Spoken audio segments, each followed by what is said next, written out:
Fala, turminha, tudo bem? Você que acompanha o Pod Gru, sejam todos muito bem-vindos e nós estamos aqui hoje com um bate-papo muito bacana. Isso. Como eu sempre falo, né, e deixo para todo mundo que nos acompanha, o convidado se apresentar, porque é muito legal, é diferente. O Sargento Nantes hoje é o nosso convidado. E vamos deixar ele aqui, né? Já se apresentar para nós. E aí, Sargento Nantes, se a pluma não é fogo, hein, mano?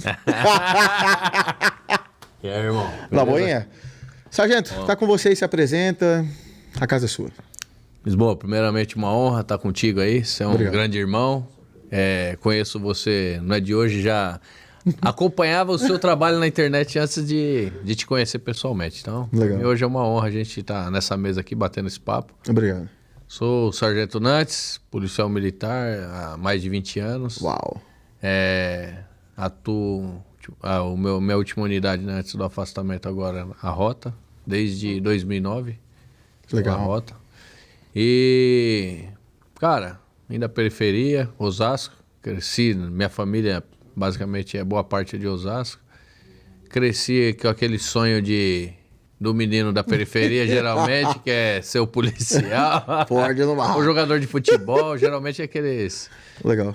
E, cara, consegui, graças a Deus, sou bem satisfeito e feliz hoje com a carreira aí, com tudo que a gente conseguiu trabalhar e contribuir para a sociedade. Eu te acompanho na internet, tem um vídeo seu que viralizou muito, né? Vários vídeos seu, e você tem uma posição muito firme ali.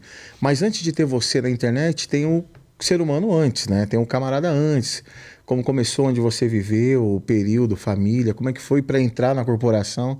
Ou já, não, você jogar, não, você polícia. Como é que foi essa entrada sua, essa passagem sua, assim?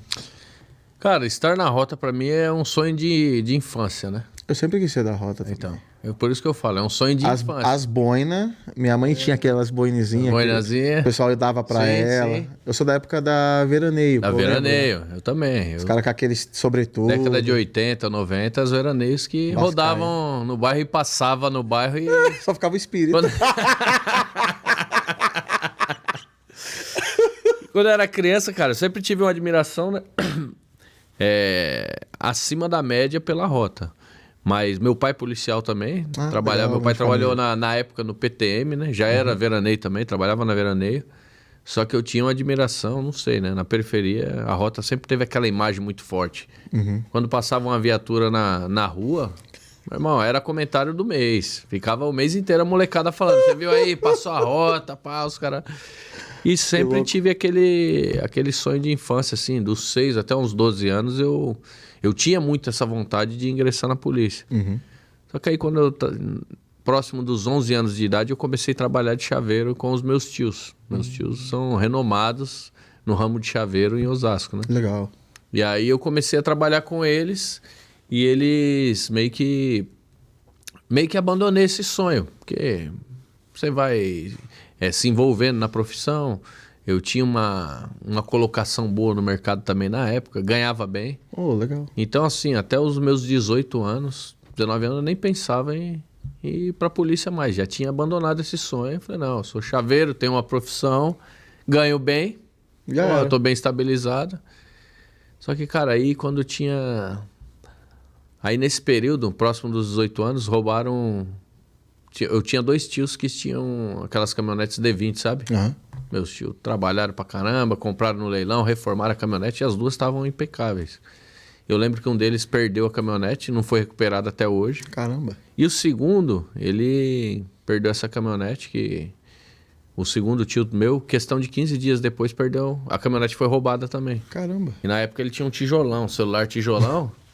O ladrão levou o celular e começou a usar o celular dele, porque na época não era comum, né? Começou a fazer um monte de ligação e tal. Puts. O que gerou uma investigação para chegar até esses caras. Então eu lembro que foram presos cerca de 11 ou 12 indivíduos. Caraca, mano. Puta de uma cana gigante. E o meu tio tinha um amigo policial, inclusive na hora que ele foi roubado, ele tava indo buscar esse policial, que era amigo dele. Sempre tava junto. E o meu tio acabou meio que participando das diligências para chegar na caminhonete Até o dele, carro. entendeu? Então, e ele começou a contar, cara, como que foi, que aí eles foram até outra casa, prenderam mais não sei quem e tal. E a ocorrência, tipo, começou em Osasco, foram até a Zona Sul, no Capão, e depois voltaram para Osasco. Caraca. Então foi uma puta de uma ocorrência. Isso aí despertou em mim de novo aquele sentimento, cara. Eu falei, puta, mano. Eu tenho que ser agora. Eu tenho que fazer esse barato aí. Eu tenho que estar nesse meio. Eu acho que isso aí é a minha cara.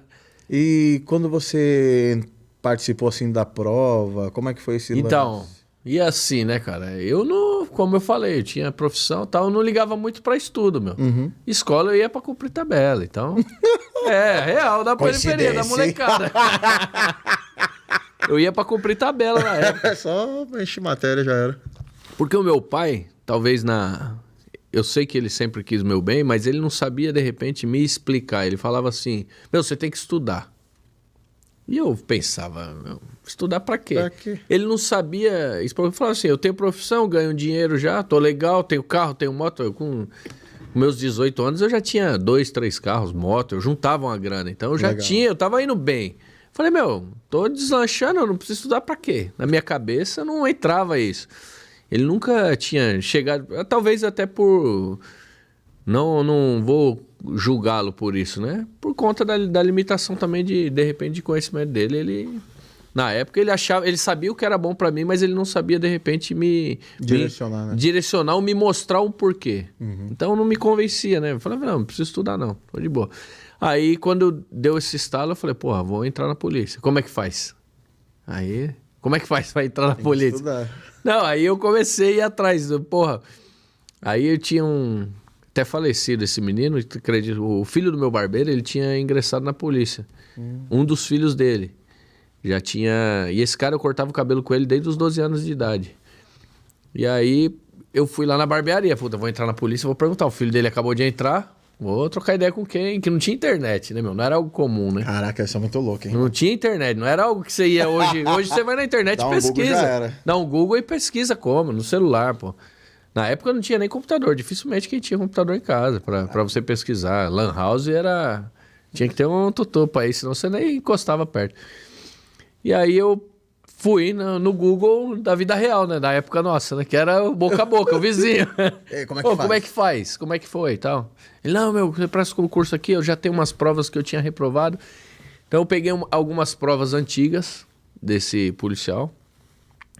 O irmão dele também estava tentando entrar, que era o irmão mais novo. Esse menino até faleceu depois. Puta, um moleque gente boa. Infelizmente faleceu de muita bebida e tal. Caraca. Morreu novo, moleque. Menos de 30 anos faleceu. Morreu de cirrose, inclusive. E aí, eu lembro que a gente montou meio que um grupo de estudo, mas o grupo de estudo não era o grupo do WhatsApp. Você fala pra molecada hoje em dia um grupo de estudo, acha que tá no WhatsApp, montou um grupo, né? Que louco. Juntamos a galera, a gente se reunia às vezes na barbearia para discutir, e aí nesse grupo de estudo nós conseguimos várias provas anteriores de concursos da polícia. E aí nós tiramos xerox, nos unimos, tiramos xerox, cada um tinha a prova para entender qual que eram as matérias que caíam na prova, que poderiam cair na prova. E aí começamos a estudar tal, por conta mesmo. E aí fui estudando, eu comecei... Isso aí foi uma técnica minha, né? E deu certo. Todos os concursos que eu prestei, meio que eu fazia isso aí. Eu peguei provas anteriores, comecei a resolvê-las. E as matérias que eu tinha dificuldade, que eu não sabia, eu estudava aquelas matérias. Porque as provas, geralmente, ela tem meio que uma Parece que é uma similar. lógica são similares, são matérias próximas. Então, você tem que entender o conceito da matéria. E aí eu comecei a estudar desse jeito. O que eu tinha dificuldade, eu só estudava o que eu tinha dificuldade. E aí no primeiro concurso que eu prestei, eu passei. Caraca, no primeiro? No primeiro. Passei no... Na realidade, eu fiz 2 provas. Eu fiz uma para a Polícia Rodoviária e eu fiz uma para Campinas, porque na época o concurso era regionalizado. Hoje o concurso ele é centralizado, vamos dizer assim. Um edital, 2.000 vagas, e essas vagas vão ser distribuídas pelas escolas, pelos centros de formação que tem no estado. Tá. Então, por exemplo, tem o centro de formação do CPI 2 lá em Campinas. Eu distribuo, 200 vagas para lá. Tem o centro de formação em Pirituba, cabe 2.000 pessoas. Eu tenho um centro de formação em Piracicaba, cabe mais 150. Então, hoje é distribuído para o estado, mas o edital é o mesmo. E na época, não. Na época, por exemplo, concurso para Polícia Ambiental. Aí tinha lá, você ingressava e ia fazer escola lá no centro destacado da Polícia Ambiental. Concurso para Polícia Rodoviária, você ia para concurso para Policiamento de Trânsito. Caramba. Então E o muito louco, que pra você fazer a inscrição, você tinha que ir até a sede lá da onde era... mano. A dificuldade era, mano, não tinha negócio de se inscrever pela internet.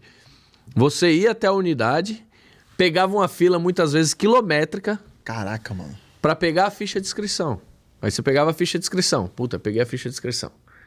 Aí você já ia pra outra fila, que era pra pagar a taxa do banco. Peguei um pra pagar a taxa da inscrição. Então aí você ia aqui. Você em pé, você já ia preenchendo a ficha com os seus dados. Na outra fila já, esperando na outra fila. Depois que você pagava a taxa no banco, que aí você já tava na fila do banco lá, você pagava... E era sempre a mesma fila que você ia pegar. Exato. Tipo, você pegava aqui, ia pra fila do banco, que era a mesma sequência, e dali você voltava pra devolver a ficha com a ficha paga. Caramba, mano. Isso aí, meu, levava tipo um dia inteiro. dia Você inteiro. gastava. Você gastava um dia inteiro pra fazer a inscrição do concurso, né? Rapaz. Assim, a molecada tem uma facilidade danada. Hoje em dia que que dá um assim, Google lá e tal. A gente acabou pegando duas gerações, né? A geração que era na pancada Sim. e a geração que é a facilidade. Exato. Então nós somos únicos na história. Nós, Pegou os dois pontos. eu costumo dizer ainda que o meu pai é muito louco, né? Não. Eu vou falar pra você que é muito louco a história de vida, porque assim, se a gente parar pra analisar o meu pai, o meu avô, ele nasceu em 1929. Uau. O seu Antônio Ferreira dos Santos. O seu Antônio, a primeira vez que ele viu o carro, ele correu pra dentro de casa, lá na Bahia. Caramba, mano. Ele viu um carro, ele conta. Que louco. Quando ele viu um carro chegando, era meio que como se fosse índio, tá ligado, mano? Tipo, viu uma máquina chegando, não sabia o que era. Que louco. Porque não tinha televisão, não tinha rádio, não tinha informação. Na época dele, não tinha nada. Informação era zero, no máximo uma carta. Era o meio de comunicação. Caramba, hein? Na época do meu avô. O meu pai, ele já pegou um período... Aí nasceu, meu pai já tem, ali da década de 40, meu pai já pegou... começando a evoluir, já viu um rádio, tal. Eu lembro que fala que quando eles chegaram da Bahia, tinha um vizinho que tinha um rádio lá na... Tipo, 2, 3 casas mais longe. O vizinho puxou um fio e puxou um falante pra dentro da casa deles. Caramba. Então a molecada sentava no banco pra ficar ouvindo o rádio. E tinha aquelas telenovelas no rádio. Telenovela, enfim. Tinha os programas de rádio e ficava ouvindo o rádio. E aí tem um tio, até um fato engraçado. Esse tio meu mora em Campinas. Ele sempre teve a mente bem adiante, né? Vamos dizer assim. Ele sempre foi um cara mais avançado. E ele começou a trabalhar fora, tal. Ou com certeza ouviu de alguém. E ele falou um dia ele falou dentro de casa assim. E isso meu pai conta também. Ele falou assim, ó, a televisão, ela... Ó, daqui um tempo vai existir um negócio que chama televisão. Já existe, mas daqui um tempo vai ter aqui. E a gente vai ver dentro de uma caixa, a gente vai ver a imagem colorida igual a gente tá olhando pro outro aqui. A gente vai ver a pessoa lá dentro. Caramba. Aí eu lembro que meu pai... Ó, meu, você vê. Que louco, hein? E isso meu tio contando pros irmãos mais novos. E eu lembro que meu pai contando. Meu pai falou assim, mano... Esse Edivalmer é mentiroso pra caramba. Fica inventando os bagulhos. Na cabeça do meu pai era inconcebível acontecer algo desse tipo. Que louco, hein? Então você vê que o tempo, nos últimos 100 anos, meu avô tá com 93 anos. Caraca, tá vivo ainda? Tá vivo. Nesses últimos 90 anos, 100 anos, o mundo evoluiu demais. Numa velocidade que... Caramba, mano. Se você parar pra analisar, cara, você convive com pessoas que assustou a primeira vez que viu um carro. Que louco, hein? E hoje a gente tem a modernidade, estamos convivendo com holograma, com um carro que anda sozinho, caminhão, carreta que pilota, máquina agrícola. Sozinho. Tá entendendo? Faz sozinho, orientação por GPS. O seu avô, assim, vendo hoje, assim, cara, o cara que correu de um carro, ver o que tá acontecendo hoje, deve ser muito louco, né? É muito louco. Porque 100 anos, bem dizer. Sim. Eu vi, pô, mano, o que eu não vi? Exatamente. E ele viu acontecer tudo, né, cara? É muito louco. Você conviver com uma pessoa assim que você fala... O meu avô, ele é um músico meio que... Ele tem um dom. Eu não sou... Na minha família tem bastante músicos, né? Mas meu irmão, mas eu não... Você não toca nada? Nada. Nem bala? Só a música Só toca bala. Era um garoto lá do... A música da... Sinfonia da Pólvora é fogo. Só isso aí, meu. Só a rajada. A única nota que o cara toca. Ratatatá. Cara, louco, mas é a única nota que eu sei tocar, velho. Toca afinado. Toca afinado. Isso aí não é toca afinado. meu.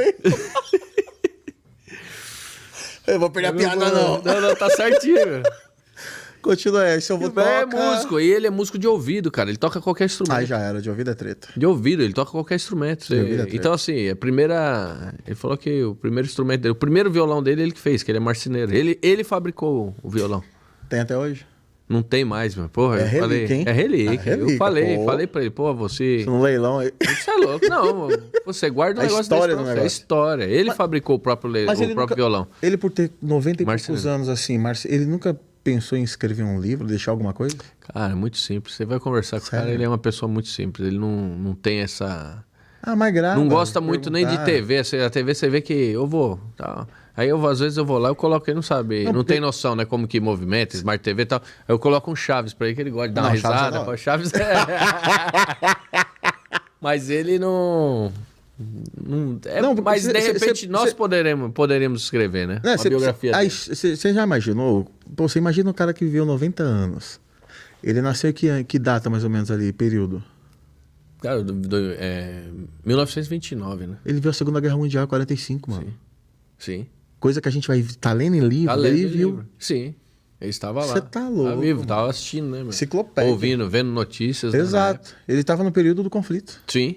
Caramba, hein? E assim, e muitas vezes é o que a gente, até nos nossos debates de pautas de direito ou não, o que eu acho injusto pra caramba, tem um monte de gente que levanta a bandeira aí pra falar que nem viva era. Isso é ruim.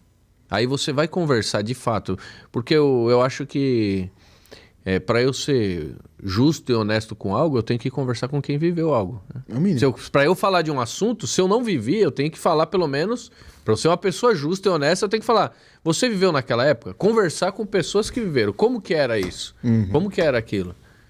E infelizmente não, as pessoas criam uma narrativa na cabeça dela e começam a replicar e repetir, mas nunca pararam para conversar de fato com, por exemplo, igual você falou, meu avô ele viveu o período militar inteiro. Tudo, mano. Tudo. E eu nunca vi ele reclamar, pelo contrário. Ele sempre... E todo mundo dessa E todas as época pessoas que viveram sinaliza essa positivo. época... Eu costumo dizer, uma vez na faculdade eu falei com um camarada meu, cara, ele cursava comigo. Eu falei, ó, até hoje, foram essas palavras que eu falei pra ele. Até hoje, eu nunca conversei com uma pessoa de bem que viveu naquela época que fala mal. Aí o cara falou, não, mas meu avô fala. Mas então peraí, seu avô fala mal? Mas o seu avô, ele fazia o que na época? Não, meu avô era um dos guerrilheiros. Eu falei, então, irmão, ele vai falar mal mesmo, velho. Ele tava tocando terror, roubando banco, pô. Como é que você quer que seu avô fala bem? O cara que tomava um pau. Ele que tava tomando pancada, mano? Mas aí nesse decorrer, você passou na prova, entrou na polícia, você já foi direto pra rota ou não? Não. Aí nós... Nem sei porque, já todo o assunto do meu avô, quero da saber, família, não. já mudei. Então, não, eu quero saber do Mas vamos lá. negócio aí, é bom. Aí a gente... É que a gente falou dos períodos. Né? Isso. Mas aí eu peguei e tal, ingressei na PM, ingressei lá em Campinas por conta do concurso, lembra que eu falei, era regionalizado. Isso, regional. Na realidade, prestei aqui em São Paulo para rodoviária, porque eu falei para minha mãe que eu ia ficar na pista só fazendo multa. Multa, né? Falei, mãe, vai ser de boa, tranquilo. Vou Tá ficar uma multa hoje, né? Mas na minha cabeça eu tava, eu falei, eu vou pra rota, vou pra força tática. Soltar pólvora. Eu falei, não dava, não dava. Na minha cabeça já tava. Só que minha mãe, não, você vai entrar na polícia. Eu falei, não, mãe, fica tranquilo, eu vou lá na rodoviária, vou estar de boa. E não falando mal dos rodoviários, pelo amor de Deus. É que foi a estratégia que eu usei pra falar com a minha mãe. Aí, tá? Não, os caras de boa, camarada. Só que aí, porra, fui lá, peguei... E aí o concurso da rodoviária, que foi o primeiro que eu prestei, ele tinha muitos inscritos, passou muita gente. E o de Campinas era um concursinho menor. Ah, tá. Então eu consegui... Esse concurso aqui, o edital, atropelou o da rodoviária, que era daqui de São Paulo. Então eu fui chamado primeiro no de Campinas. Aí eu já fui pra escola em... Eu fui pra escola em 2003. Já fui chamado. 2, 3 meses depois chamou esse da rodoviária, só que eu já tinha tomado ralo pra caramba. 3 meses, eu falei, nem fudeu, não vou. Sério, chamou? Aí o Rodoviária? da rodoviária chamou. Pô. Inclusive tinha a oportunidade, de repente, de ir pro choque. Uhum. De fazer escola no choque. Eu falei, mano, eu já tô me ferrando 3 meses aqui. Eu já, na moral, mano, eu já... Tá aqui mesmo. Vou ficar aqui mesmo, porque é o seguinte... Porque o anseio do aluno, do recruta, o cara, ele é meio que... ele é ansioso, né, cara? Ele quer ser polícia logo, ele quer pegar a farda logo. Eu falei, vou voltar 3 meses atrás, cara. Pô, vou dar um reset, meu. Não, eu quero pegar a farda, eu quero estar de qualquer maneira na... E como que foi quando você pegou assim a farda e falou, ó, seu primeiro dia de serviço? Primeiro dia de serviço ninguém esquece. Primeiro dia de serviço foi o que eu usei a farda mesmo. Foi lá tava estagiando, né? Durante a escola de soldado você faz alguns estágios, então... Você recebe a farda e tal, um cinturão, na época era cinturão de couro, couro alongado do Belineque. Cinturão de couro, então você usou. O cinturão era todo de couro, né? Gosto do couro. Material todo feito de couro, né? Que louco. E aí eu lembro que foi no rodeio de Americana. Trabalhamos a pé lá, desarmado. Não, mas já dá Tô com a pra sentir, né? tofa, não, mas já era, polícia, capacete branco e tal, cara de mal. Cacetete E aí a gente fazia os estágios lá na rua. Eu lembro que depois tivemos... Esse foi o primeiro dia que eu usei a farda. Caramba. Tem até uma foto disso aí. Aí depois disso aí fizemos alguns estágios no centro, tal, do centro de Campinas. Às vezes pegava um cara com... que hoje em dia é 40 gramas, né? O cara usuário, maconha. Caraca, dá pra fazer umas 500 Se eu pegasse o cara com meio grama, irmão, ele tava preso, mano. Os caras, você é louco, aí você vê que o recruta, ele, mano, o quê? Tá preso, mano. Ó, já metia rodo, grampo e pá, vamos pra delegacia. Não tinha ideia, mano. Aí fiquei trabalhando em Campinas lá, durante o período. Mas de Campinas você podia sair pra qualquer... Por exemplo, eu quero ir pra São Paulo, capital. Não, tudo... Na polícia isso é até hoje, tá? Sempre que você começa na unidade, geralmente tem um período pra você poder pedir sua movimentação, entendeu? Tá. Então dura ali, em média, depois do estágio probatório, em média uns 2 anos para você poder ser deslocado para onde você quer. E ainda você tem que aguardar a lista de espera. Então, geralmente no interior são lugares mais concorridos. Para vir para a capital é mais fácil, tá? Porque o pessoal do interior estuda mais que da capital, né, irmão? A molecada estuda mais. Você sabe bem, né, mano? Da São Paulo e Grande São Paulo... É só B.O., mano. Molecada, velho... Só treta. Aí o que acontece? Então a galera do interior vem bastante, ingressa bastante na polícia, nos concursos, são mais aprovados. Então, consequentemente, o policial se formou, o que ele quer fazer? Voltar para a cidade natal. Correto. Aí é congestionado para voltar para o interior. E agora, quem tá lá no interior não quer vir para a capital. Então, sempre tá faltando polícia aqui. Caramba. E aí é onde que é mais fácil você vir para a capital do que ir para o interior. E como eu estava no interior, já estava no interior trabalhando lá. Só vir para cá. Aí ainda não. Ainda teve um períodozinho lá. Eu tinha vontade lá você, só que eu estava aguardando esse estágio probatório. Mas lá você entrou na militar? Entrei na PM normal, né? Isso. Todo o rito, o percurso para você chegar na rota é sempre através da Polícia Militar. A rota é um dos batalhões da Polícia Militar. Eu pensava que tinha concurso direto para a rota. Não. Vai ter uma seletiva lá na frente depois que eu explico, mas na realidade... Você tem que estar na militar. Você tem que ingressar na rota. A rota ela é que a Polícia Militar é muito grande, tá? Parece Por exemplo, se você pegar o Corpo de Bombeiros, ele faz parte da Polícia Militar.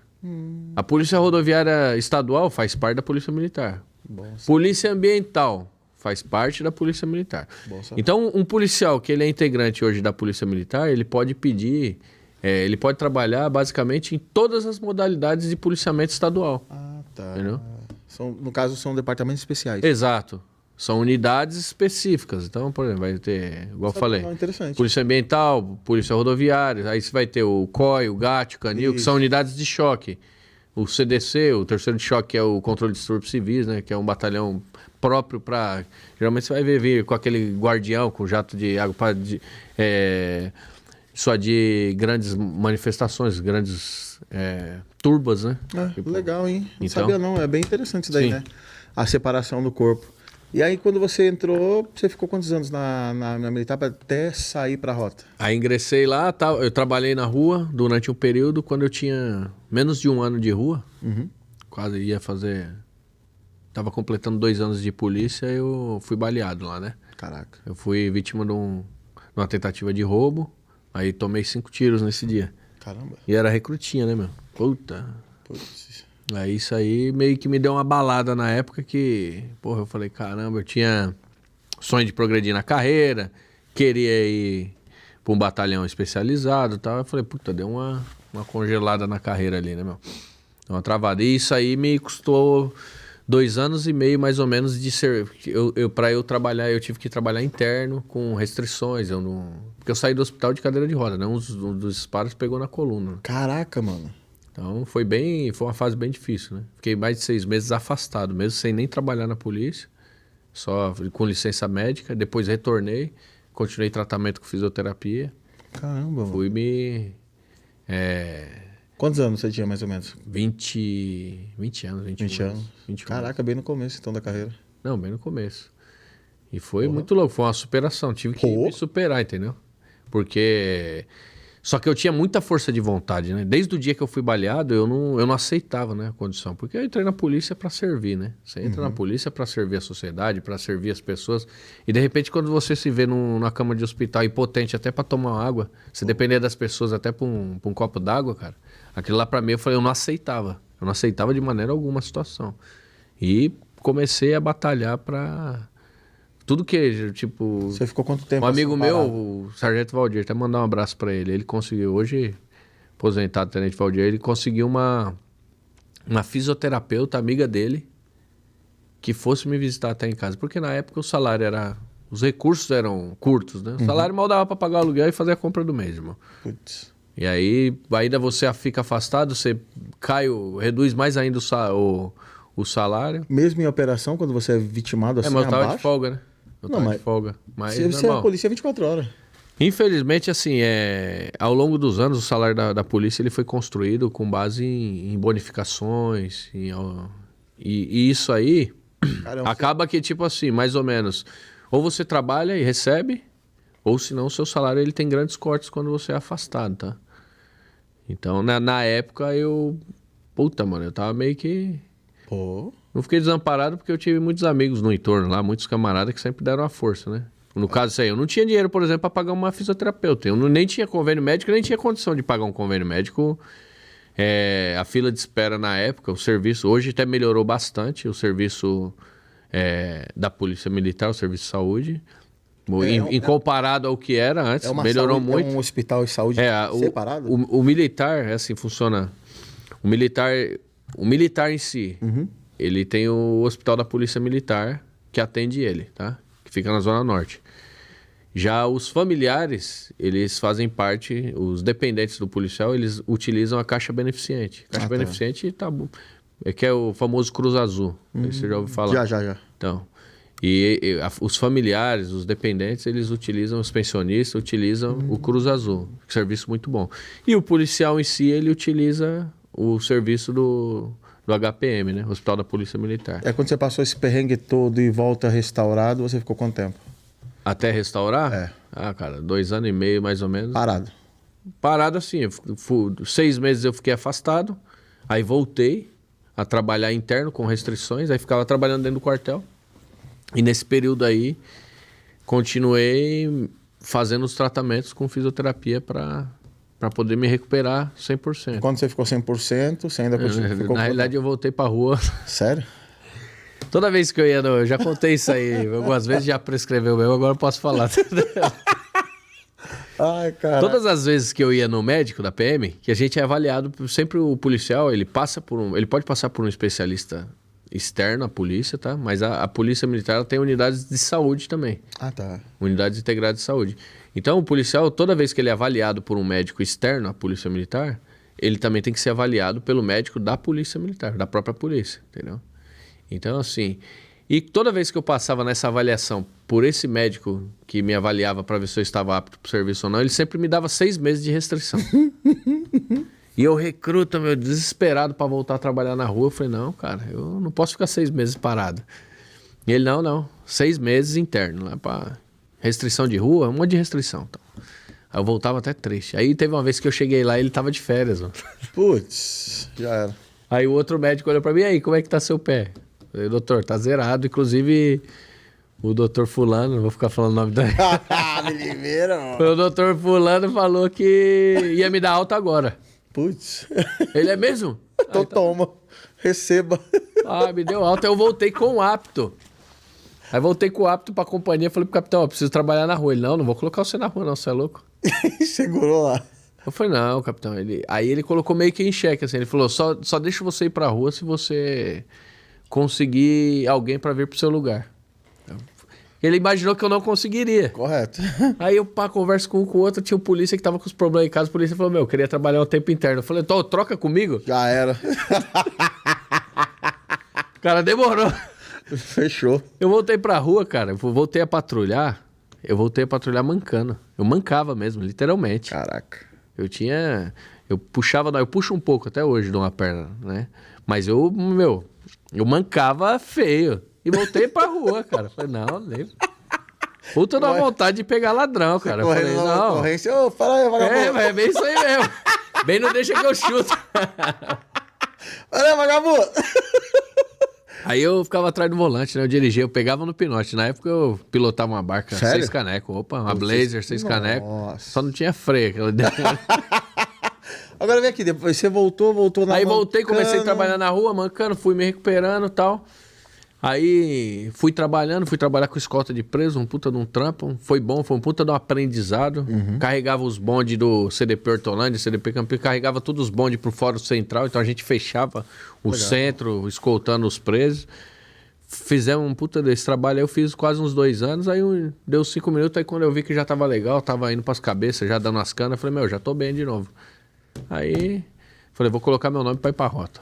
E aí, como foi? Aí, documento, tal, mandei.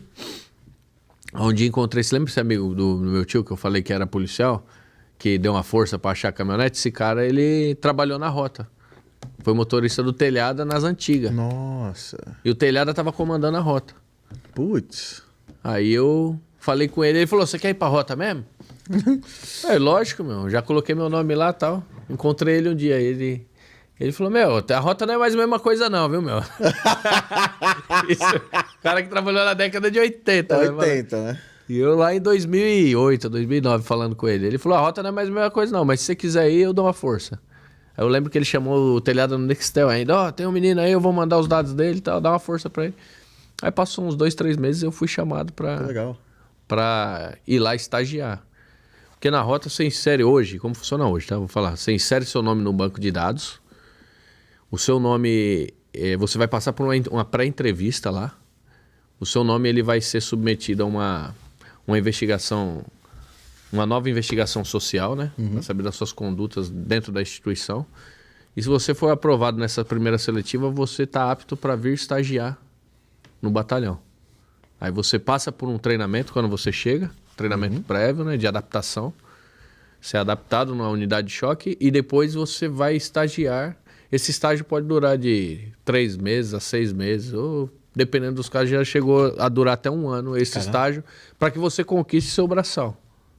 E aí você passa a ser, de fato, integrante da unidade. Caramba. Entendeu? Então, E é um processo... você sempre foi piloto? Não, lá, por exemplo, na rota eu não dirigi. Não? Na área, quando eu trabalhava em Campinas, eu dirigia. Mas... Gostava. Muito. Agora pilotar essas barconas da rota, que eu vi os caras fazendo uns malabarismos, que eu falei, cara, não é normal. Não é normal. Os caras não pilota são normais. muito, mano. Muito. A maioria dos pilotos, os caras são... Os pilotos de rota são extremamente dedicados, né? Falo que o cara chega mais cedo, o cara cuida da própria viatura, ele que responde por ela tudo. Cada um tem sua viatura. O motorista, ele tem sua viatura. Por exemplo, você se tornou policial de rota, depois de um período você estagiou como motorista, você se tornou um motorista. Uma viatura é sua, tá? É sua, para você tomar conta. Caramba. Você trabalha com aquela viatura. É justamente para não ter aquele negócio, fulano pegou minha viatura, zoou. Para você utilizar a viatura de um outro motorista, por qualquer problema que seja, você tem que pedir autorização dele. Isso eu acho bacana. Por quê?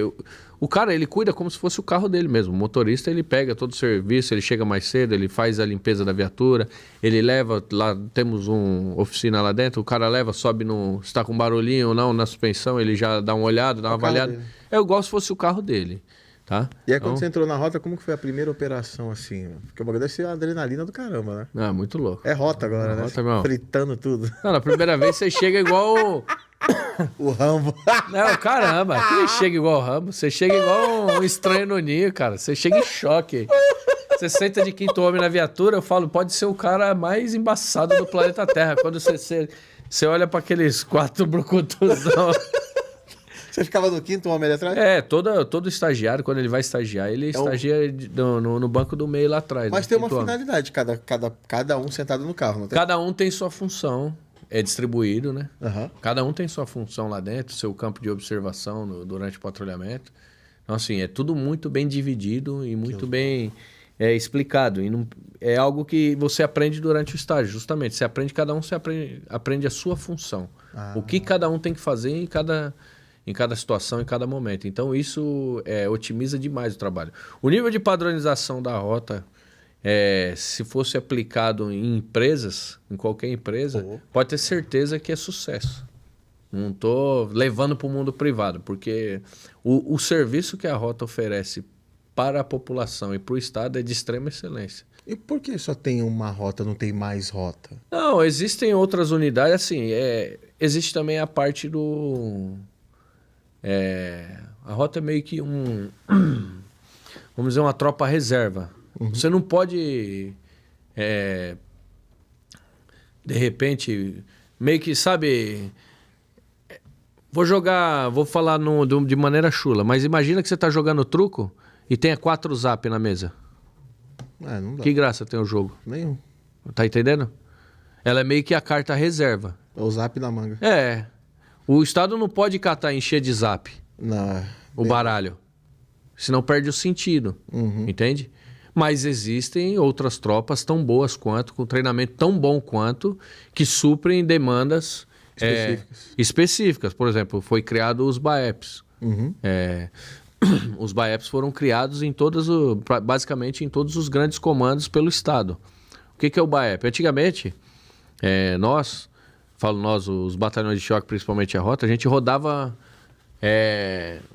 uma porrada de cidade do interior. Toda hora a gente tinha que estar. Aumentava índice lá em Pirassununga, ia para lá.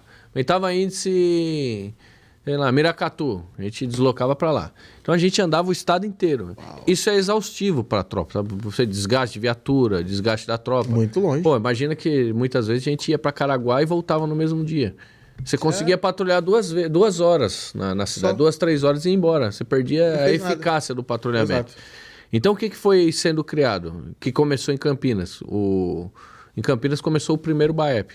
Foi montado o primeiro BAEP, teve alguns policiais de rota, oficiais que estiveram na criação desse primeiro BAEP, montaram com bastante pontos fortes da doutrina de rota, montou o primeiro BAEP lá em Campinas, e policiais que já tinham experiência. Então foi implantado meio que uma unidade similar que atuasse nos mesmos moldes da rota no interior, na região de Campinas. Então, assim, todos os batalhões que englobam a região de Campinas...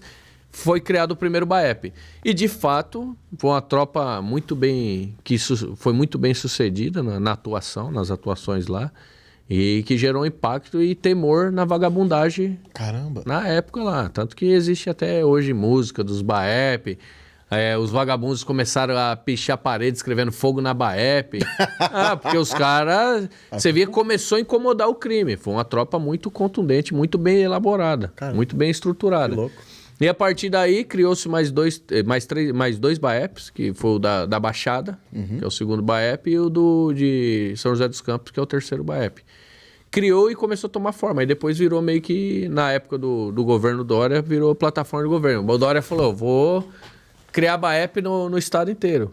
E criou de fato. Ele criou os BAEPs. Hoje acho que são 15 ou 16 BAEPs.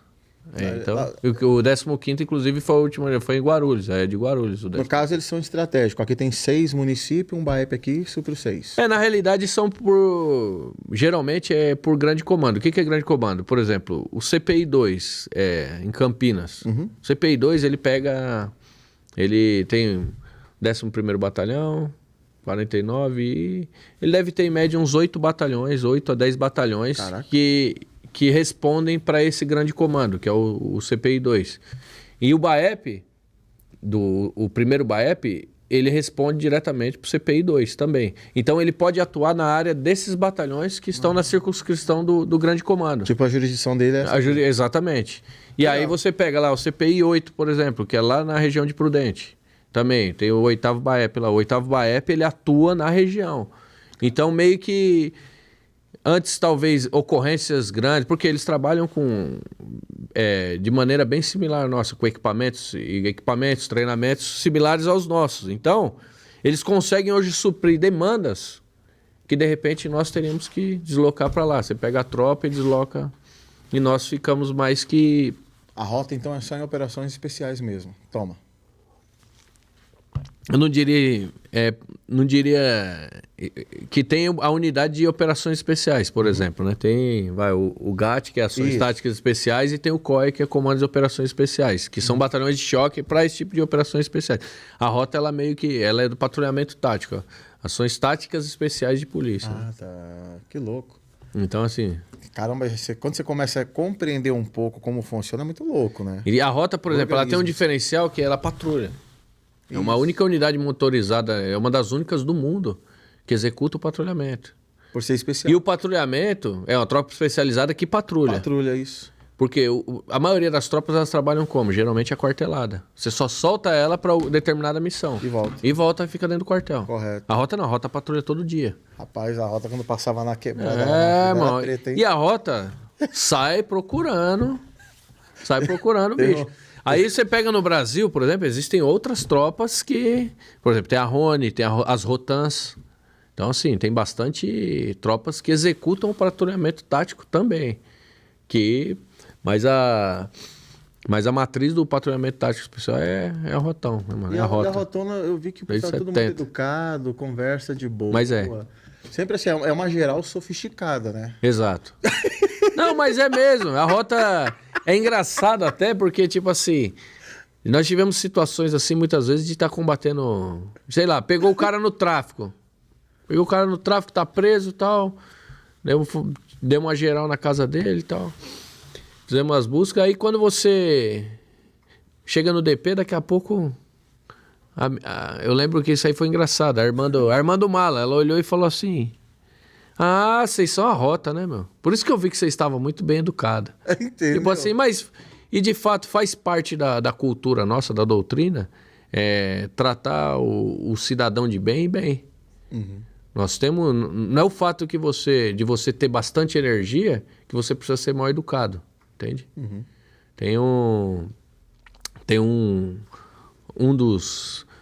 Uma das falas que a gente usa que é assim, a cortesia não compromete a valentia.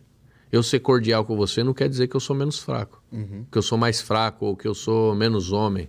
Correto. Não, eu posso ser cordial, mas ao mesmo tempo que se de repente eu perceber que é um marginal e que ele está querendo investir contra a minha pessoa ou contra o profissional que sou, esse cara ele vai provar também de algo que esteja à altura do que ele está querendo oferecer. Se ele está faltando com respeito, a gente vai colocar ele no lugar dele.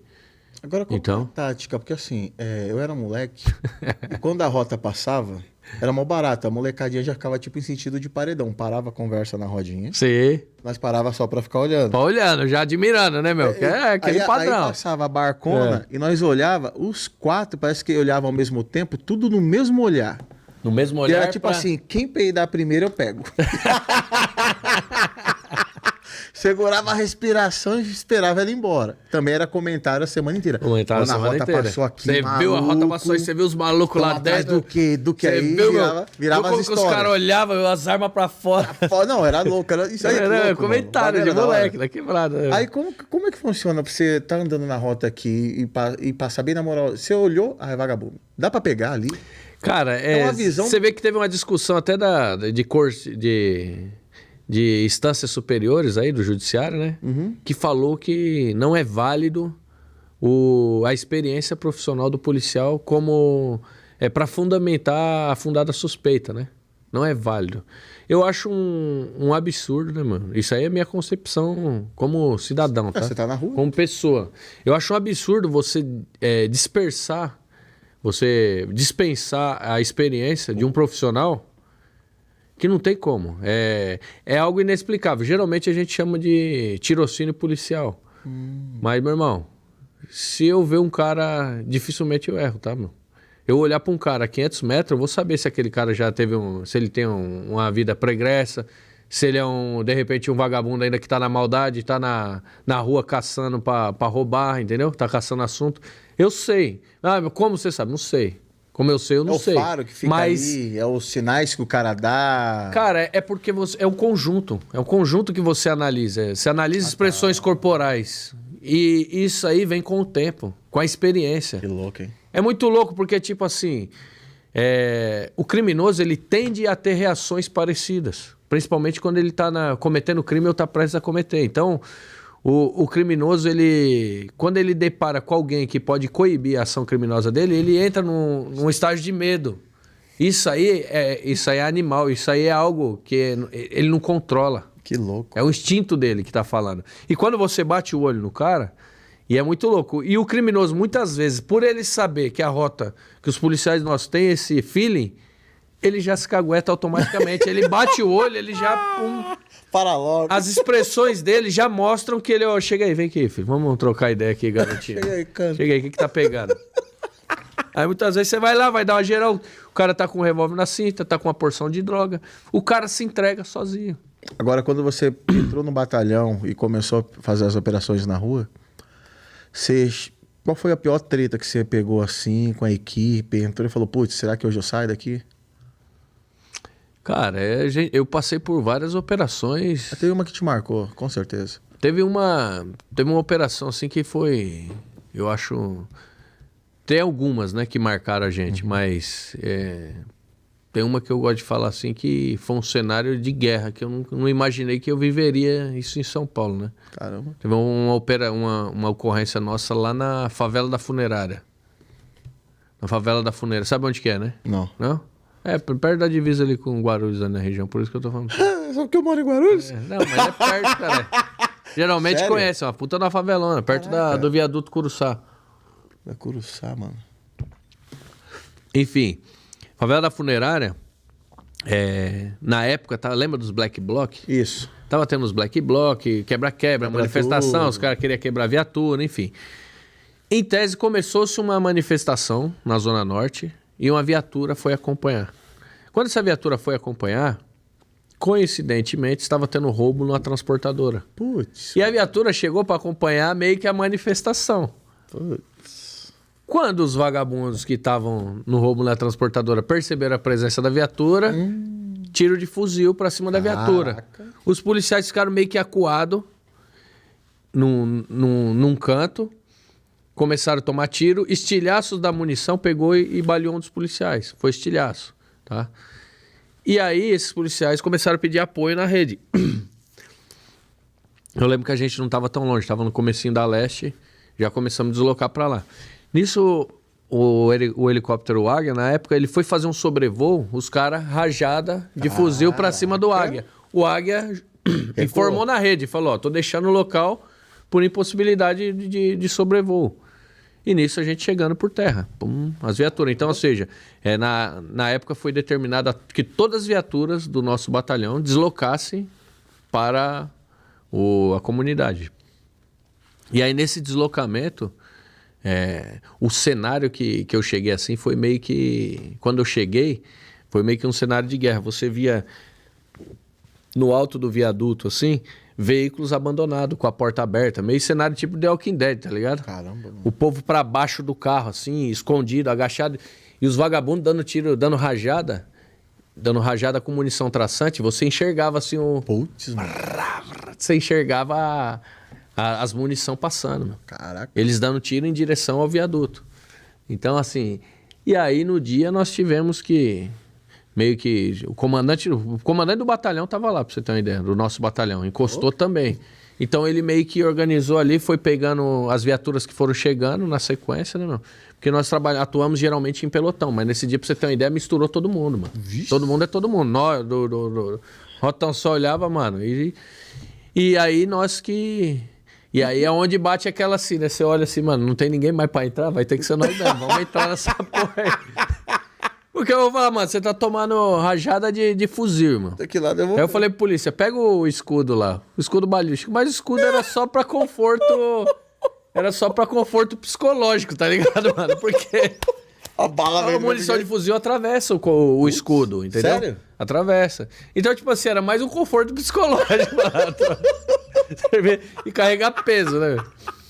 E eu lembro que nós fizemos uma baita de uma conduta de patrulha no dia para ingressar na comunidade. Nós fizemos um puta de um trabalho. No dia nós fizemos progressão mediante fogo também. Então, o que acontece? Essa progressão, nós, inclusive, apagamos luzes da rua para não delatar a posição nossa na bala. Teve que apagar no dia. Com um dos recursos, entendeu? Foi uma operação gigantesca, que durou horas para a gente tomar toda a comunidade. Mas nesse dia nós tomamos... 3 marginais no dia foram alvejados, né? Confrontaram com a gente, foram alvejados. E os 3 de fuzil, inclusive. Então, assim... Eu lembro que foi uma baita da operação. No outro dia estava na matéria gigante no jornal... O comandante do choque estava na capa, colocaram ele, né? E assim, aí a imprensa arregaçando, né? Falando, Caraca, a imprensa desde daquela época bate? Não, bastante. Não, bate desde, acho que a única imprensa que não batia era o Notícia Popular, meu irmão. Que comemorava. Notícia Popular, os caras colocavam lá, lembra? Caraca, agora é fogo, né, mano? Você imagina... É porque eu vejo essa turma aparecer às vezes, né? Eles aparecem dizendo o seguinte, eu sou da paz, né? E parece que o mundo é um comercial de margarina. Que só eles enxergam, porque eu não consigo ver esse mundo. Sim. E eles acabam colocando o policial, tipo assim, como um vilão. Mas chegou num ponto que o rabo balança o cachorro. Mas tem um porquê isso aí, né? Isso aí é uma maneira de você destruir toda a sociedade. Você desconstrói autoridades sérias, né? Isso aí faz parte de um plano que a gente sabe, a gente entende muito bem, né? Quando você começa a entrar nesse viés, vai longe isso aí. Mas, por exemplo, a desmilitarização, tá? Por que desmilitarizar? Qual que é o intuito fazer só um aspas aqui rapidinho. Qual que é o intuito de você desmilitarizar uma instituição bicentenária praticamente, que está aí atuando, que tem uma resposta à altura para a sociedade, entrega um produto como... não tem nenhuma empresa privada... Correto. Que eu falo para você, quem que é o melhor aplicativo hoje, vamos dizer assim, privado, que hoje entrega serviços, colocando Uber, Zé Delivery, sei lá, qualquer um. Pode colocar hoje o melhor do mercado. Se você pegar o melhor, eu vou falar, eu garanto para você que ele não chega onde a polícia militar chega. Correto. Ele não chega. Não adianta. E outra, eu falo 24 horas por dia. A PM chega 24 horas por dia, o horário que você ligar vai chegar. Exato. Então, digamos que é o braço mais forte do Estado hoje, em termos de atendimento ao público. Agora direto. E aí, por que você demoniza uma instituição que presta um serviço tão bom? Que é o que eu falo, hoje saiu os números da PM recente agora, são, primeiro semestre, quase 10 milhões de atendimentos de ligação, irmão. Uau. 10 milhões de atendimento. Pode pegar qualquer call center aí, vai pegar, não tem, irmão. 10 milhões de atendimento de ligação. Não tô falando 10 milhões que a empresa ligou para as pessoas. Aí a empresa ligou 100 milhões. Mas eu tô falando 10 milhões que ligaram para a empresa e falaram assim, eu preciso de ajuda, dá para me ajudar? Agora, o muito louco é que essas pessoas que tentam acabar com a polícia militar, quando eles são roubados, alguém socializa o celular deles... É o hipócrita, né? É o 90. É o hipócrita. É o verdadeiro hipócrita. Você já chegou em atuação a achar algum assim... hipócrita desse nível? Cara, uma vez... Coloca a mão em mim. Uma vez eu estava no... Você falou um negócio... Não, você falou um negócio interessante. Eu fazia um bico de segurança lá em Campinas. Eu sou do Todd. Num bairro... Não. Se liga, você vai entender agora. Você vai... Eu fazia um bico de segurança num bairro lá em Campinas. E a gente tomava conta das residências. E eu lembro que uma vez teve uma família que foi vítima de roubo à residência. E olha que onde a gente atuava esse aí foi um dos únicos roubos à residência enquanto estava trabalhando lá, tá? Caramba. Mas no bairro vizinho tinha quase todo dia roubo à residência. E eu lembro que nós chegamos muito rápido após os caras ir embora. O morador ligou pra gente e falou, acabaram de roubar minha casa. Aí os caras tá em carro tal, a gente tentou pegar os caras, não conseguiu. E chegamos rápido. A gente trabalhava nos golzinhos, nas motos. Tinha vários policiais que trabalhavam no bairro. E quando a gente chegou na porta do cidadão, o cara tava apavorado, os ladrão zoaram, caíram pra dentro, arma na cara do filho. Enfim, que eu acho o roubo à residência um dos roubos mais traumáticos pra vítima. Até o roubo mais...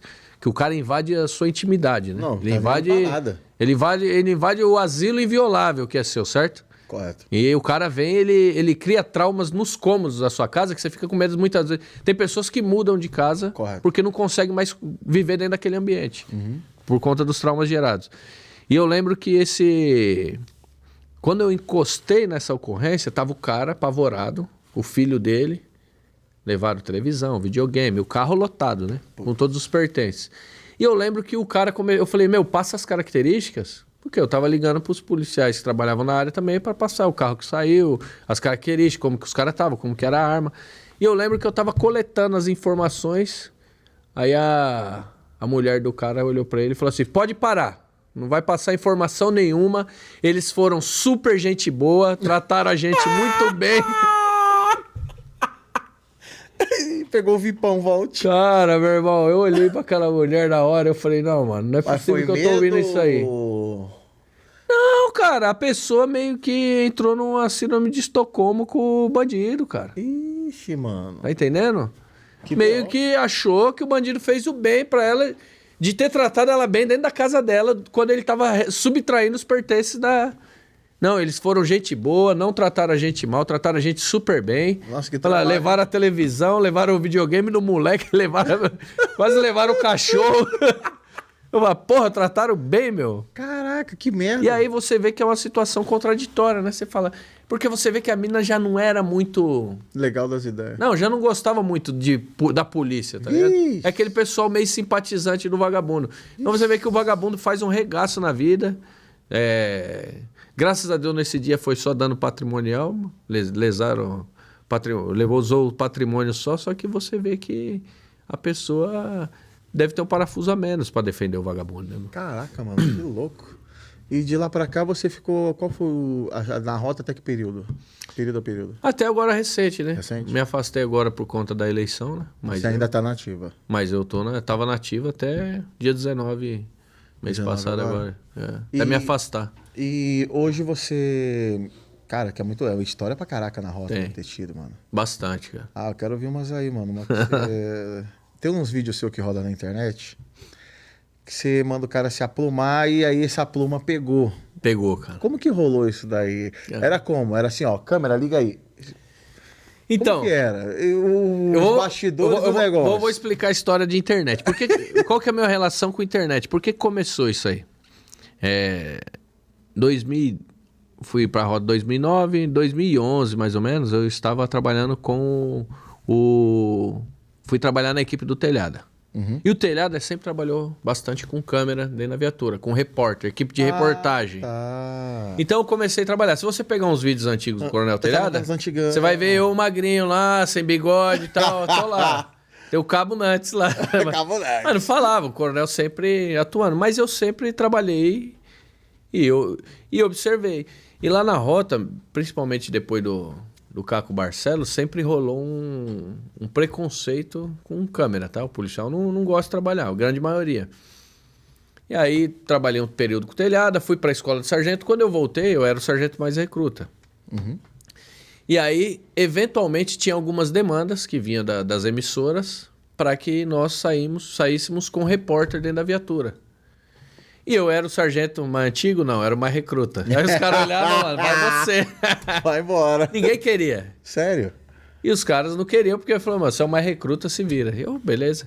Só que como eu já tinha trabalhava com telhada na viatura, então eu já sabia, eu tinha noção de como trabalhar com câmera dentro da viatura. E, eu ia desenrolando. E nessa época eu dei muita sorte, eu peguei muitas ocorrências. Eu comecei a pegar muitas ocorrências. Eu até falava Era o Eduardo, que hoje é o diretor do programa da Rede TV. Eu falava pra ele, cara, você é muito para-raio, meu. Ele entrava na viatura, sem zoeira, mano. Eu encontrava assim o ladrão, mano, com um fuzil. Eu falei, mano, não é possível, velho. Eu vou levar você todo dia pra patrulhar comigo, velho. Porque o cara dava muita sorte. Ele dava sorte mesmo de... E aí a gente pegava, umas matérias animal. Caramba. E aí começou a ser divulgado e tal. Na época eu não tinha. Tanto que na época foi o vídeo que mais disparou, foi um golzinho. Eu nem me liguei que ele tava filmando na hora. Uma cana de um procurado e tinha droga dentro do golzinho, lá na Zona Leste. E aí eu lembro que eu olhei pro ladrão, aí eu dei um apavoro nele, tipo assim, meu, fica na sua aí, senão você vai conhecer a rota. Falei alguma coisa assim. Mas eu nem me liguei que o cara tava gravando. Essa é a melhor, mano. Não, mas pode crer. Aí eu sei que essa aí, cara, essa aí deu uma viralizada na época. Aí depois disso aí, sempre, quando tinha reportagem, por conta desses vídeos, os repórteres também gostavam de gravar comigo. Então muitas vezes os caras pediam pra gravar comigo. E ainda hoje, na atualidade, ainda grava? Não, hoje não tem mais a gravação dentro da PM. Hoje não tá bem que suspensa. Aí depois da pandemia deu uma parada, né? Mas até ali antes da pandemia de 2019 gravava. Sim, exato. Aí eu lembro que a gente... Aí teve algumas gravações com o Elias Júnior também. E aí quem gravou o Se Apruma Já, inclusive, foi ele, né? Caramba. E eu também, meu, mas... Porque eu trabalhava muito à vontade com os câmeras, né? Sempre... Da maneira que eu sempre trabalhei. Então, tipo assim, eu tava lá... E como que... Durante a abordagem, se lá não desse uma forgada, ele ia tomar um atropelo merecido. Já pegou pegar perrengue e tiroteio com câmera dentro? Não, com câmera não. Caramba, que sorte, hein, mano? É sorte do câmera. Vira a câmera pra lá, Joe. Não, deixa... Aí que aconteceu, cara? Aí eu sei que a gente... Aí nessas idas aí, um dia eu peguei... Tava na abordagem, um moleque bem folgado, tá ligado? Tinha acabado de sair da cadeia, né, meu? Maconheiro, desgraça. Folgado, mano. Folgado. Aí eu lembro que eu falei pra ele assim, ó, você gosta da sua liberdade? Você cultua ela? Fui entrando na mente. Aí ele, eu gosto. Não parece não, viu, meu? Aí eu já tava meio aloprado com o moleque, ele era folgado pra caramba. Aí eu meti um se aprumajão nele, eu nem sei por que... Aí daqui a pouco, quando eu vi, eu já tinha camarada que a mulher tava mandando ele se aprumar. Já era. Aí, irmão, virou... Qualquer lugar que você vai, é o professor mandando o aluno se aprumar, Aí, virou meme, cara. Já era, virou bordão. Virou aí, bordão. Com a época, a era da internet, pra resgatar esses vídeos foi muito rápido. Então parece que é atual, parece que você tá lá, não, é tudo muito atual. Sim. Com a tecnologia que chega. Não, e até hoje, né, meu? Tem vários cortes, muitas vezes os caras fazem a emenda e colocam... Não, já era, virou, acabou. Era. E como que ficou isso na corporação? Porque aí fica a zoeira, né, mano? Os cara, é assim, eu não...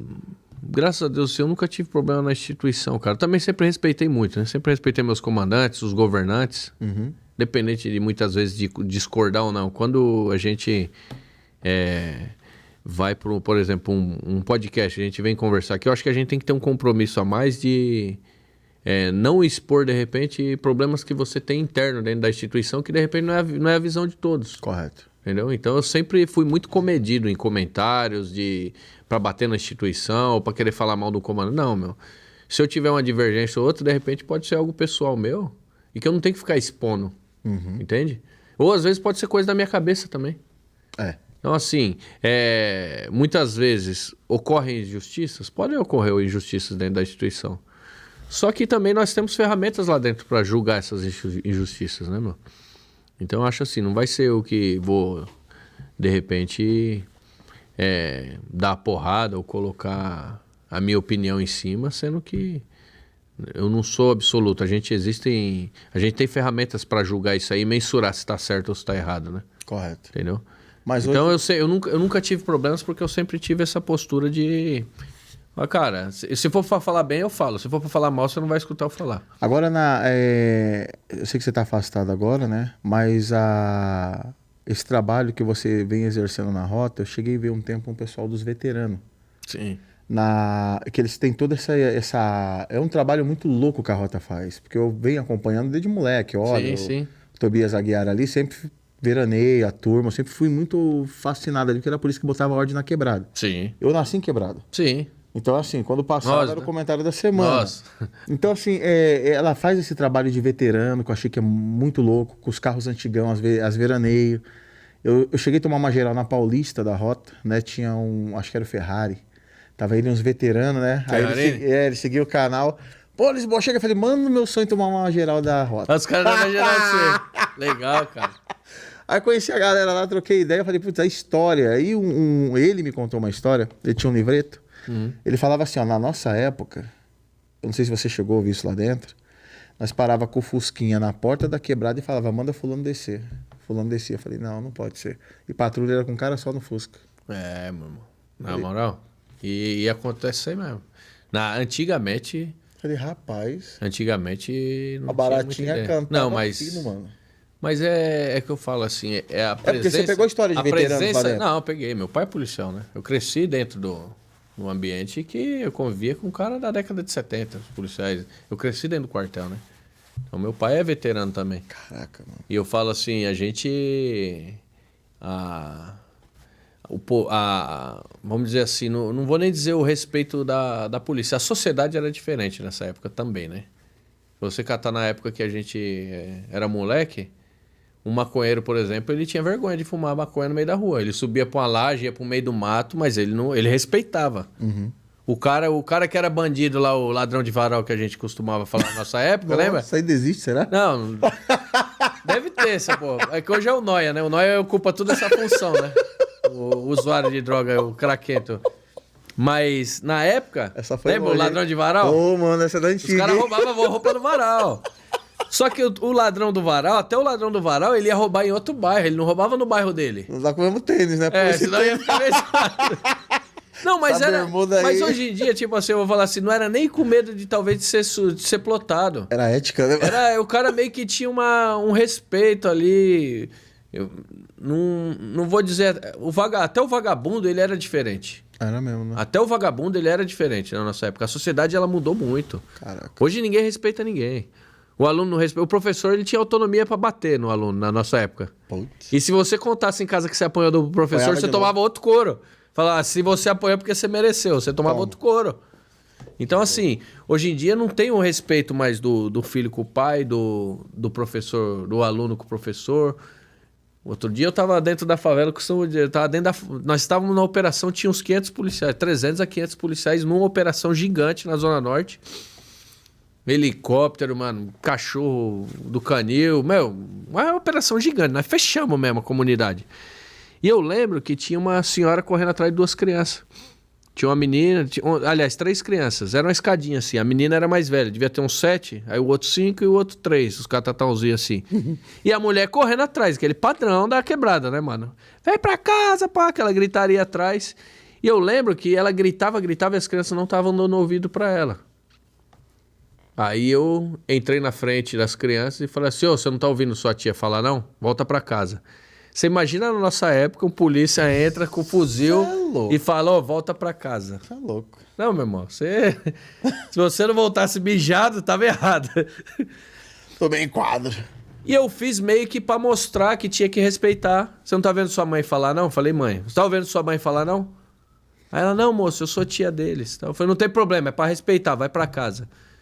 Aí eu lembro que os meninos travaram. Um já voltou, pegou na mão da tia e ficou pianinho. A menina de 7 anos, eu lembro que ela olhou pra minha cara e ela falou assim, ela não é minha mãe e você não manda em mim. Eu faço o que eu quero. E virou as costas e foi embora.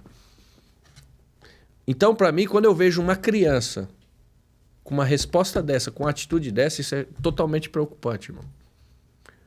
Quem que essa menina vai temer? Se ela com 7 anos, ela não teme ninguém e nem nada. Quem você acha que ela vai respeitar? Pra quem ela vai dar ouvido? Tá entendendo? Porque o ser humano, ele é igual bicho. Ele tem que respeitar alguém. Ele tem que temer algo. Senão ele cresce sem limites. Sem limites, cara. Ele cresce sem limite. Ele não pensa pra cometer um crime. Foda-se. Ele não tem medo de nada. Correto. Ele não vai cumprir regras.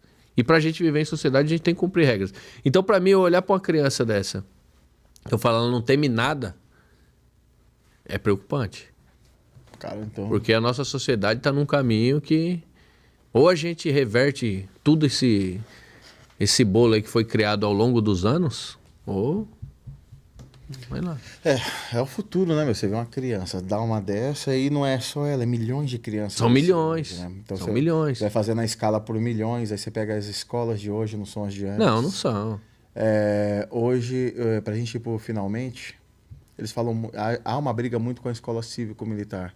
Eu sou de uma escola que antes você cantava o hino nacional, o hino à bandeira, né? Você tinha uma disciplina em sala de aula que quem mandava era o professor. Hoje está tudo invertido. Ciências Morais e Cívicas, lembra essa matéria? Por que tiraram isso da escola? Por que tirou? É muito louco, porque eles vão construindo como... Tem um porquê, tudo tem um porquê. Os caras foram à esquerda, né? Eu falo que é a esquerda e é a esquerda, não adianta vir os estudiosos, os idiotas falar, tá? Os caras conseguiram se infiltrar de uma maneira na educação que o desespero deles é esse. É a gente... Por exemplo, as escolas cívicos militares, elas vão trazer conhecimento. Elas vão ensinar de fato o que tem que ser ensinado para o aluno. Que são boas maneiras, que é ele ser educado para ser alguém produtivo na sociedade. Agora, quando você desconstrói todos os conceitos básicos de sociedade, você pega um jovem, você arranca tudo que é educação, tudo que ele... as possibilidades dele prosperar e você mantém ele subjugado como uma pessoa ignorante, que não tem capacidade de produzir, mas que tem capacidade de ficar apenas sobrevivendo de esmolas, de migalhas do Estado. E automaticamente essa pessoa renova o voto todo ano. Esses caras entenderam que para se manter no poder é muito melhor que as pessoas sejam idiotas e ignorantes. Então, toda vez que você fala de escola cívico-militar, bate o desespero neles. Porque eles sabem que o conhecimento vai chegar. Já está provado já que as escolas cívico-militares, os alunos são campeões nacionais e internacionais de matemática, de língua portuguesa, enfim, de matérias específicas. A molecada arregaça, porque está estudando, está fazendo o que tem que ser feito. E aí, para os caras, é desesperador isso. Porque você começa a reverter todo o trabalho que eles fizeram nos últimos 40 anos. Uau, vai ser uma guerra, hein? Vai ser, mas não tem problema. O negócio Nós estamos aí. Agora vai caber, principalmente, muitas vezes, e a gente tem o poder de acessar, de levar, muitas vezes, a fala à molecada, através da internet. Um recado que a gente tem sempre que deixar para eles é assim: quem você quer ser? Você quer ser o idiota que vai ficar replicando uma fala e que vai viver às custas do Estado, de esmola do Estado o resto da sua vida? Ou você quer ser uma pessoa autônoma, que pensa por si só, que não está dentro de uma senzala intelectual, né? Senzala intelectual, uma escravidão mental. Você quer continuar dentro da escravidão mental? Então, aí cabe a você decidir, ir atrás do conhecimento ou não. Amém. Turma linda, eu quero agradecer vocês que estão aí acompanhando a gente, tá? O nosso bate-papo de hoje foi com o Nantes. Eu vou deixar ele fazer as considerações finais e a gente vamos fazer o volume 2 depois, entendeu? 2 é só operação e treta. Muito louco. Tá bom? Nantes, obrigado. Deus abençoe você. Tá com você a câmera aí. E agora é o momento, né, de desabafar, tirar aquela lagriminha com você. Obrigado pela oportunidade, irmão. Eu acho que é importante pra caramba. Você é um cara que você tem uma puta numa voz na internet. E é muito louco, né? Talvez o seu papel é meio antagônico ou contraditório diante de tudo que a gente viveu. Você é o cara que você veio da periferia, que a gente viveu em condições humildes, e de repente era pra gente ser mais um desses... Estatística. Ou estatística ou mais um desses escravizados mentalmente. Correto. Estar lá vivendo na senzala mental e foda-se. Não, a gente furou a bolha. A gente não aceitou ser massa de manobra de pessoas mal intencionadas que estão subjugando a sociedade. Então a gente não aceitou. E essa voz é importante. A sua voz, eu acho que a gente tem que levar cada vez mais para os nossos jovens. Fazer com que eles também furem essa bolha. Também sai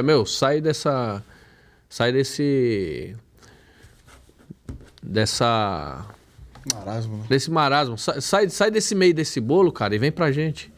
Vamos pensar com a própria cabeça, cara. Não seja massa de manobra de ninguém, cara. Seja alguém produtivo pro país. Nosso país é um dos países mais ricos do mundo. Pô. Rico, eu falo rico em recursos naturais, que isso é verdadeira riqueza, tá? Rica é isso aqui, ó, é água. Quando a gente fala de água, se você jogar uma semente de mexerica na calçada, nasce uma árvore para dar frutos, cara. nós somos um dos países mais ricos em recursos naturais, que é isso que vale de fato, tá? Para a sobrevivência, subsistência do ser humano. Como eu falo, hoje existem grandes potências aí, mas o que o cara tem para produzir? Chip, celular? Sem isso aqui a gente vive, tá? Correto. Agora, sem alimento, não. Nós somos o celeiro do mundo e nós não aproveitamos. Nós mandamos tudo de bom que a gente tem. A gente continua trocando ouro por espelho, tá? Nosso país continua.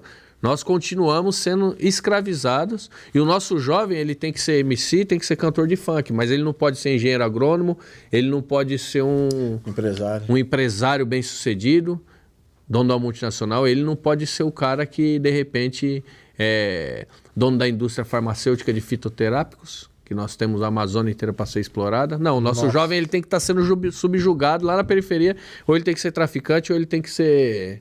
Enfim... Ele tem que ser algo que esteja dentro do controle. Não, tô falando a real. Então, rapaziada, vamos acordar pra vida aí. Vamos se decidir, mudar a história desse país aí e assumir a ponteira do mundo aí, mano. Que é nosso. Se apruma não, a gente tem João. tudo. Se apruma não, João. Obrigado, irmão. Montanante. Tamo junto, viu? Obrigado. Compartilha, divulga e até o próximo, se Deus quiser. Valeu. Tamo junto aí.